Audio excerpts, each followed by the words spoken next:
بسم اللہ الرحمن الرحیم۔ السلام علیکم۔ پہلی خبر ہے مریم نواز جو ہم سب کی بیبے ہیں، انہوں نے کیا کارنامہ سر انجام دیا ہے ہم آپ کو بتاتے ہیں۔ انہوں نے مفتی منیب صاحب کے ساتھ بند کمرے میں کوئی خفیہ میٹنگ کی ہے اور اپنے دل کی تمام باتیں کی ہیں۔ اب نہ جانے کون کون سی باتیں کی ہیں انہوں نے۔ یہاں تک سننے میں آیا ہے ذرائع سے کہ انہوں نے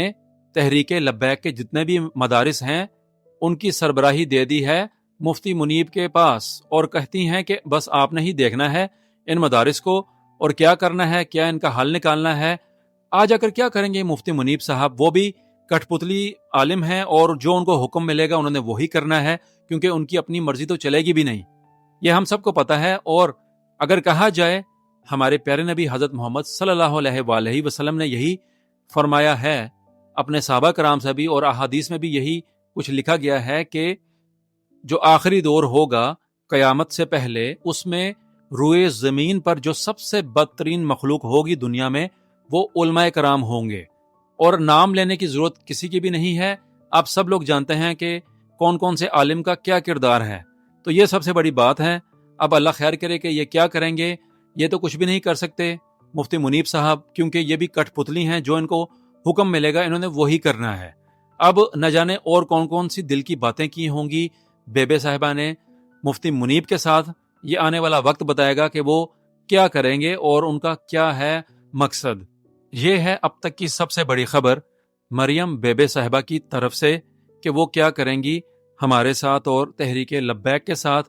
اور نہ جانے کیا کیا انہوں نے ظلم کرنا ہے یا ابھی ان کا دل بھرا نہیں ہے ظلم کرنے سے، یہ آنے والا وقت بتائے گا۔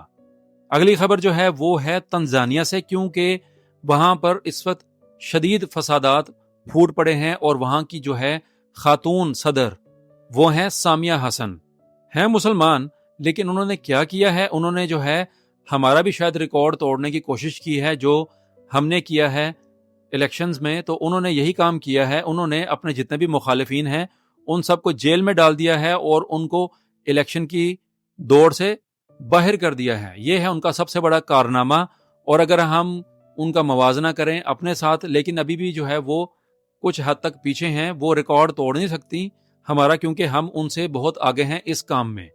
اور اسی وجہ سے وہاں پر ہنگامے پھوٹ پڑے ہیں اور عوام بڑی تعداد میں ملک میں پھیل گئی ہے، اور انہوں نے جگہ جگہ پر حملہ کیا ہے، سرکاری عمارتوں پر حملہ کیا ہے، اور ملک کے جتنے بھی ایئرپورٹس ہیں جس میں ان کے لوکل اور انٹرنیشنل ایئرپورٹس ہیں وہاں پر انہوں نے حملہ کر دیا ہے، اور وہاں پر جو ہے جتنے بھی جہاز ہیں ان کو انہوں نے کہا جائے کہ ہائی جیک کر لیا ہے، کہ کسی بھی جہاز کو انہوں نے اڑنے نہیں دینا۔ تو اگر ہم اس بات کو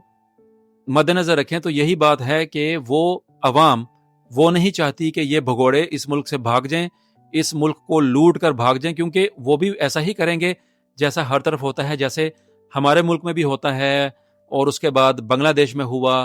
سری لنکا میں ہوا، نیپال میں ہوا، کیونکہ جب لوٹتے ہیں ملک سے دولت اور یہ لوگ پھر وہاں سے بھاگتے ہیں، جس میں عدلیہ ہے، جس میں ان کے جنرلز ہیں، دوسرے جتنے بھی ان کے آفیسرز ہیں۔ لہٰذا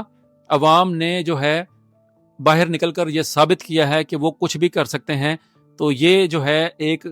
کہا جائے عبرت کا ایک نشان ہے ہمارے جتنے بھی حکمران ہیں ان کے لیے بھی، کیونکہ ایسا وقت ان پر بھی آ سکتا ہے، تو وہ اس خوش فہمی میں نہ رہیں کہ ان کے ساتھ ایسا نہیں ہوگا، وقت پلٹتے دیر نہیں لگتی۔ تو یہ ہے تنزانیہ میں اس وقت حال، کیونکہ وہاں پر اس وقت بہت ہی برے حالات ہیں اور بے پناہ لوگوں کا قتل عام بھی ہوا ہے، یہ بھی خبریں آئی ہیں۔ اب آنے والا وقت کیا بتاتا ہے، کیا ہوگا، کیا تنزانیہ میں امن قائم ہوگا، کیا ایسے ہی رہے گا، یہ تو بس وقت بتائے گا۔ لیکن بہت دکھ ہوا جب یہ ہم نے دیکھا سب کچھ، اور آپ کو بیان کر رہے ہیں کہ ایک اور اسلامی ملک اس میں بھی یہ کام شروع ہو گیا ہے۔ تو یہ ہیں اب تک کی خبریں، اللہ خیر کرے کہ یہ حالات ٹھیک ہو جائیں تنزانیہ میں، اور وہاں پر جو ہے اس وقت ایک نفسا نفسی ہے اور عجیب سی صورتحال ہے۔ دیکھتے ہیں آنے والا وقت کیسا ہوگا تنزانیہ کے لیے، کیا کچھ اچھا ہوگا یا مزید یہ ہنگامے پھوٹیں گے اس ملک میں۔ جیسے ہی خبر آئے گی ہم آپ کے لیے پیش کریں گے۔ یہ تھی اب تک کی خبریں آپ کے لیے، آپ سب کا شکریہ۔ السلام علیکم۔